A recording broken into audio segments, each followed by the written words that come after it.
Good evening traders, good evening investors. This is Siyad Ilikkal. അങ്ങനെ നമ്മുടെ ഈ ആഴ്ചയിലെ മാർക്കറ്റ് അപ്ഡേറ്റിലേക്ക് നമുക്ക് കിടക്കാം. കഴിഞ്ഞ ആഴ്ച നിഫ്റ്റി 300-ലേറെ പോയിന്റ് പോസിറ്റീവായ രീതിയിൽ റാലി രേഖപ്പെടുത്തിയ ഒരു അവസ്ഥയിലാണ് നമുക്ക് ഉള്ളത്. ഇതിൻ്റെ പ്രധാന കാരണം FIs കഴിഞ്ഞ ആഴ്ചയിൽ 5 ട്രേഡിംഗ് ഡേയിൽ 2 ട്രേഡിംഗ് ഡേ FIs ഇന്ത്യൻ മാർക്കറ്റിൽ ബയേഴ്സ് ആയിരുന്നു എന്നുള്ളതാണ്. ഈവൻ കഴിഞ്ഞ വെള്ളിയാഴ്ചയും 129 കോടി രൂപയുടെ ബൈയിങ്, കൂടാതെ കഴിഞ്ഞ ചൊവ്വാഴ്ച ദിവസം 2050 കോടി രൂപയുടെ ബൈയിങ്. ഇതാണ് ആദ്യ ഒരു കാരണം നിഫ്റ്റി കഴിഞ്ഞ ആഴ്ച 300 പോയിൻറ്റിൻ്റെ റാലി രേഖപ്പെടുത്താനായിട്ട്.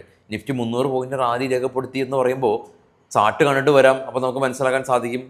ചാർട്ട് ഓപ്പൺ ചെയ്തു, തിങ്കളാഴ്ച 24,774 ഒന്ന് കൺസോളിഡേറ്റ് ചെയ്തു. പിന്നെ നിഫ്റ്റി ബുധനാഴ്ച ഒരു ഗ്യാപ്പ് അപ്പ്, അവസാനം ബുധൻ വ്യാഴം ദിവസങ്ങളിൽ 25,204 വരെ നിഫ്റ്റി ഉയർന്നു പോയൊരു കാഴ്ചയാണ്. FIസിൻ്റെ കാര്യം നമ്മൾ സംസാരിച്ചു.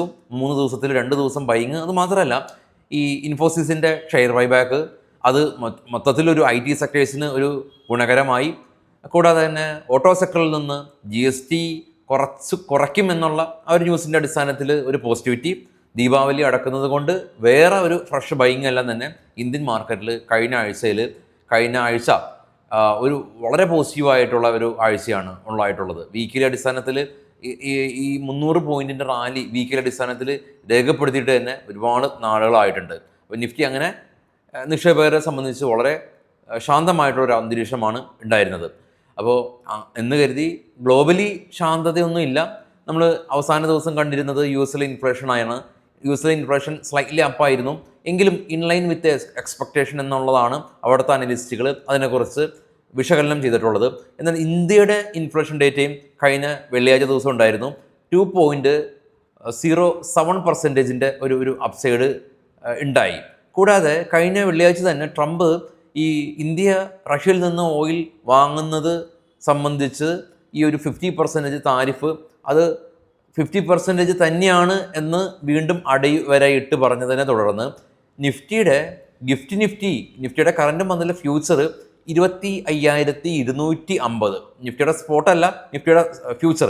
അപ്പോൾ ഫ്യൂച്ചറിൻ്റെ ഹൈയിൽ നിന്ന് ഏകദേശം ഒരു 80 പോയിൻറ്റിൻ്റെ ഒരു ഇടിവ് നിഫ്റ്റിയിൽ കണ്ടു. 2 റീസൺ: ഒന്ന് ഇന്ത്യയുടെ ഇൻഫ്ലേഷൻ ആയിരിക്കാം, 2 ട്രംപ് ഈ ഒരു 50% താരിഫ് അടിവരയിട്ട് പറഞ്ഞതായിരിക്കാം. ഗ്ലോബലി നോക്കുകയാണെങ്കിലും അത്ര നല്ല കാര്യമൊന്നും അല്ല ഉള്ളത്. ഈവൻ US മാർക്കറ്റ് പോസിറ്റീവിൽ ക്ലോസ് ചെയ്തെങ്കിൽ കൂടിയും ഈ എലൻ മസ്കിൻ്റെ ഭാഗത്തുനിന്ന് ജോബ് കട്ടുകൾ ഉണ്ടാകുമെന്ന് അറിയിച്ചിട്ടുണ്ട്. ഇനി ഈ ഒരാഴ്ചയിൽ ആപ്പിൾ 17 എല്ലാം തന്നെ ലോഞ്ച് ഉണ്ട്. സാംസങ്ങിൻ്റെ F17 5G ഫോണുകൾ ലോഞ്ച് ചെയ്യുന്നുണ്ട്. ഇനി ഓട്ടോ സെക്ടറിലേക്ക് വരുന്നതാണെങ്കിൽ നമുക്ക് കുറച്ച് ന്യൂസുകളുണ്ട്, നമുക്ക് ന്യൂസുകൾ ഡിസ്കസ് ചെയ്യാം. ഇനി അടുത്ത ആഴ്ചയിലെ പ്രധാനപ്പെട്ട ഗ്ലോബൽ ഈവൻറ്റ് നോക്കുന്നതിന് മുമ്പ് ഗ്ലോബൽ മാർക്കറ്റ് നമുക്ക് കാണാം. നാസ്ഡാക്ക് ഏറ്റവും താഴെ 98 പോയിൻറ്റ് പ്ലസ് ആണ്, എന്നാൽ ഡോ കാണാം 273 പോയിൻറ്റിൻ്റെ മൈനസ്. യൂറോപ്യൻ മാർക്കറ്റ് 3 നെഗറ്റീവ് ആണെന്ന് തന്നെ പറയാം. CAC 40 ഫ്രാൻസ് മാർക്കറ്റ് 1 പോയിന്റ് മാത്രമാണ് പോസിറ്റീവിൽ ക്ലോസ് ചെയ്തിട്ടുള്ളത്. മറ്റുള്ള ജർമ്മനും UK നെഗറ്റീവിൽ തന്നെ ട്രേഡിംഗ് അവസാനിപ്പിച്ചു. ഇത് ഗ്ലോബൽ ഈവൻറ്റുകളാണ്. ഓരോ രാജ്യത്തെ ഈവൻറ്റുകൾ ഇന്ത്യൻ സമയം തന്നെ കൊടുത്തിട്ടുണ്ട്. ഇതിൽ പ്രധാനമായിട്ടും നമ്മളുടെ തിങ്കളാഴ്ച ദിവസം ഇന്ത്യയുടെ ഡേറ്റ സ്ക്രീൻഷോട്ടിൽ മിസ്സായിട്ടുണ്ട്. തിങ്കളാഴ്ച ദിവസം ഇന്ത്യയുടെ ഹോൾസെയിൽ പ്രൈസ് ഇൻഫ്ലേഷൻ ഡേറ്റ വരുന്നുണ്ട്. ഇനി US-നെയാണ് ആദ്യം ഉള്ളത്. സെപ്റ്റംബർ 16-ാം തീയതി അവിടെ കോർ റീറ്റെയിൽ സെയിൽസ് ഉണ്ട്, GDP ഉണ്ട്. കൂടാതെ സെപ്റ്റംബർ 17-ാം തീയതി US-ൽ നിന്ന് ക്രൂഡ് ഓയിൽ ഇൻവെൻട്രീസ് FOMCയുടെ സ്റ്റേറ്റ്മെൻ്റ് ഉണ്ട്. സെപ്റ്റംബർ 18-ന് FOMCയുടെ press conference, initial jobless claim. കൂടാതെ തന്നെ ചൈനയിൽ നിന്ന് അവിടുത്തെ ഫിക്സ്ഡ് അസറ്റ് ഇൻവെസ്റ്റ്മെൻറ്റിൻ്റെ ഡേറ്റ, യൂറോസോണിനെ സംബന്ധിച്ച് ഒരുപാട് ഡേറ്റ, ജർമ്മനിയെ സംബന്ധിച്ച് ഒരുപാട് ഡേറ്റ, UK ഉണ്ട്, ഇൻഫ്ലേഷൻ ഉൾപ്പെടെ. അതെല്ലാം തന്നെ ഞാൻ റീഡ് ചെയ്യുന്നില്ല. ഇന്ത്യയുടെ ഹോൾസെയിൽ പ്രൈസ് ഇൻഫ്ലേഷൻ ഇത് നമ്മൾ ട്രേഡ് ബഡ്ജറ്റ് ടാബിൽ ലഭ്യമാണ്. ട്രേഡ് ബഡ്ജറ്റ് ടാബിൽ ഇത് മാത്രമല്ല, നമ്മൾ അടുത്തതായിട്ട് ഡിസ്കസ് ചെയ്യുന്നത് ഇതിപ്പോൾ കാണാം ഡിവിഡൻ്റാണ്. ഓരോ കമ്പനികളുടെയും ഡിവിഡൻറ്റിൻ്റെ റെക്കോർഡ് ഡേറ്റും എത്ര രൂപയാണ് എന്നുള്ളതാണ് ഈ പേജിൽ കാണാൻ സാധിക്കുന്നത്. ഇപ്പോൾ ടെക്സ്മാക്കോ റെയിൽവേ 75 പൈസ, അല്ലെങ്കിൽ ഏറ്റവും ആദ്യം നോക്കുകയാണെങ്കിൽ KNR കൺസ്ട്രക്ഷൻ 25 പൈസ. ഇതെല്ലാം തന്നെ നിങ്ങൾക്ക് ഒന്നല്ലെങ്കിൽ സ്ക്രീനിൽ റീഡ് ചെയ്യുക, അതല്ലെങ്കിൽ നമ്മുടെ ട്രേഡ് ബഡ്ജറ്റ് ടാബിൽ നോക്കാം. ഈ വീഡിയോയുടെ ഫസ്റ്റ് കമൻറ്റിൽ ഞാൻ ട്രേഡ് ബഡ്ജറ്റ് ടാബിന് ലിങ്ക് പിൻ ചെയ്ത് വെച്ചിട്ടുണ്ട്. ഇപ്പോൾ ഈ കാണുന്നതും IPO ആണ്.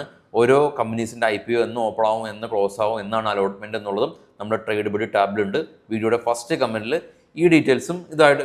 അത് മാത്രമല്ല, നമുക്ക് എല്ലാ ദിവസവും ന്യൂസിൽ പറയാത്ത ഒരുപാട് ഡീറ്റെയിൽസും ട്രേഡബിൾ ടാബിൽ നിന്ന് നിങ്ങൾ എടുക്കുക. അവിടെ ഉണ്ടാവും എല്ലാ ഇൻഫർമേഷൻസും അബ്സല്യൂട്ട്ലി ഫ്രീ ആയിട്ട് തന്നെ ആക്സസ് ചെയ്യാം. ഇത് നമുക്ക് നേരെ സ്റ്റോക്കുകളുടെ വാർത്തകളിലേക്ക് പോകാം. ഇത് ബൈസെൽ റെക്കമെൻഡേഷൻ ഒന്നല്ല.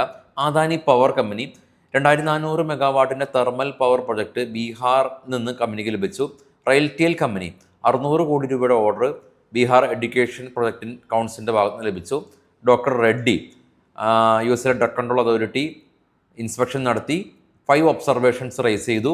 ടാറ്റ മോട്ടോഴ്സ് അഡാസോട് കൂടിയിട്ട് ഇവരുടെ നെക്സൺ EV കാറ് ലോഞ്ച് ചെയ്യുന്നുണ്ടെന്നുള്ള ന്യൂസാണുള്ളത്. ബ്ലാക്ക് എഡിഷനിലും പ്രത്യേക കളറിലും എല്ലാം തന്നെ അവൈലബിൾ ആണ്. ഇപ്പോൾ റെയിൽറ്റെൽ കമ്പനി 600 കോടി രൂപയുടെ ഓർഡർ ബീഹാർ എഡ്യൂക്കേഷൻ പ്രൊജക്റ്റ് കൗൺസിലിൻ്റെ ഭാഗത്ത് നിന്ന് ലഭിച്ചു.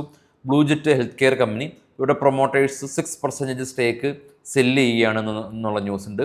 Google agro company stock split ചെയ്യുന്നുണ്ട്. കമ്പനി 1:2 റേഷ്യോയിൽ. സിഗൽ ഇന്ത്യ കമ്പനിക്ക് 46 കോടി രൂപയുടെ ഓർഡർ ലഭിച്ചിട്ടുണ്ട്. JK cement company Tushal സിമെൻറ്റായിട്ട് merger ചെയ്യാനായിട്ട് കമ്പനി KCCAയുടെ കോമ്പറ്റീഷൻ കമ്മീഷൻ ഓഫ് ഇന്ത്യയുടെ അംഗീകാരം ലഭിച്ചു. അപ്പോളോ ഹോസ്പിറ്റൽ കമ്പനി ഇവർ AHLLൻ്റെ ഏകദേശം 32% സ്റ്റേക്ക് 1254 കോടി രൂപക്കും ഗുരുഗ്രാം കേന്ദ്രമായിട്ടുള്ളൊരു ഓങ്കോളജി സെൻറ്റർ 5730 കോടി രൂപക്കും അക്യൂർ ചെയ്തു. ഹിമാദ്രി സ്പെഷ്യാലിറ്റി കമ്പനി സിക്കോണ ബാറ്ററിയിൽ മേജർ സ്റ്റേക്ക് അവർ അക്യൂർ ചെയ്തു എന്നുള്ള ന്യൂസ്. റിഫ്ലക്സ് ഇൻഡസ്ട്രീസ് കമ്പനി ഒരു അർബൻ മൊബിലിറ്റി സൊല്യൂഷനിൽ ഇവർ ഒരു മേജർ ഇൻവെസ്റ്റ്മെൻറ്റ് നടത്തി എന്നുള്ളതാണ് സ്റ്റോക്കുകളുടെ ന്യൂസ്. ഒരു പ്രധാന അപ്ഡേറ്റ് ഉള്ളത്, നമ്മൾ ഇൻട്രാഡേയിൽ പൊതുവേ നമ്മൾ ഇൻട്രാഡേ ബൈ നടത്താറുണ്ട്. ഇൻട്രാഡേ ബൈ നടത്തിയതിന് ശേഷം നമുക്ക് പൊസിഷൻ എഗെയിൻസ്റ്റ് ആയിട്ട് പോകുന്ന സമയത്ത്, അതായത് ലോസിലേക്ക് പോകുന്ന സമയത്ത് വേണമെങ്കിൽ നമുക്ക് ലോസ് ബുക്ക് ചെയ്യാം. അല്ലെങ്കിൽ സ്റ്റോപ്പ് ലോസ് വെക്കുന്ന ആളുകൾ സ്റ്റോപ്പ് ലോസ് ഉണ്ട്. അതുമല്ലാത്ത ആളുകൾക്ക് വേണമെങ്കിൽ അത് ക്യാഷ് കയ്യിലുണ്ടെങ്കിൽ അത് നമുക്ക് ആ ഇൻട്രാഡേ പൊസിഷനെ നമ്മുടെ ഇൻവെസ്റ്റ്മെൻറ്റ്, അതായത് ലോങ് ടൈം ആയിട്ടൊക്കെ കൺവേർട്ട് ചെയ്യാനുള്ള ഓപ്ഷൻ ഉണ്ട്. എല്ലാവർക്കും അത് അറിയാമെന്ന് വിചാരിക്കുന്നു. എന്നാൽ ഈ ഷോർട്ട് സെല്ല് അങ്ങനെയല്ല. ഷോർട്ട് സെല്ല് നമ്മൾ ചെയ്തു, ഷോർട്ട് സെല്ല് നമ്മൾ ചെയ്താൽ നമ്മളത് എക്സിറ്റ് ചെയ്തേ പറ്റുള്ളൂ.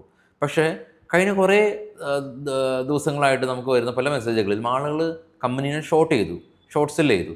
എന്നാൽ ഇതേ കമ്പനി തിരിച്ചൊന്ന് ഇറങ്ങിയതിന് ശേഷം ശക്തമായിട്ട് റിവേഴ്സിൽ പോവുകയും അപ്പർ സർക്യൂട്ട് പോവുകയും ചെയ്യുന്ന ഒരു അവസ്ഥയിലാണുള്ളത്.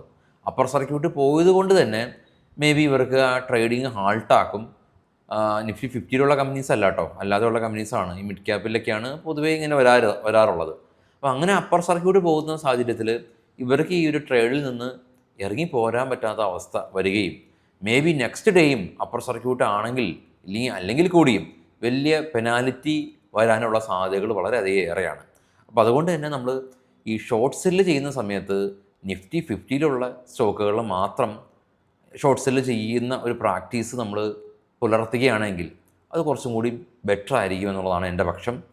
അതല്ല എങ്കിൽ നമുക്ക് ഈ നമ്മൾ ഷോർട്ട് ചെയ്ത കമ്പനി അത് വലിയ തോതിൽ റിവേഴ്സിൽ പോവുകയും അപ്പർ സർക്യൂട്ട് പോവുകയും ചെയ്യുന്ന സാഹചര്യത്തിൽ എക്സിറ്റ് ചെയ്യാൻ സാധിക്കാതെ വരികയും വലിയ തോതിൽ നഷ്ടം ഉണ്ടാകുകയും പെനാൽറ്റി ഉണ്ടാകുകയും ഇതറിയാതെ നമ്മൾ വളരെയധികം പാനിക്കാവുകയും ചെയ്യുന്നു. പുതിയ ആളുകളൊക്കെയാണ് ഇത്തരത്തിൽ പ്രശ്നത്തിൽ വരാറ്. അപ്പോൾ അതൊന്ന് ശ്രദ്ധിക്കണം. ട്രേഡിംഗ് സുഹൃത്തുക്കൾക്കും ഒന്ന് പറഞ്ഞു കൊടുക്കുക. എല്ലാവർക്കും നമ്മുടെ ചാനൽ ഷെയർ ചെയ്ത് കൊടുക്കുക. എല്ലാവർക്കും ശുഭരാത്രി, നല്ലൊരു വീക്കെൻഡ്. Thank you.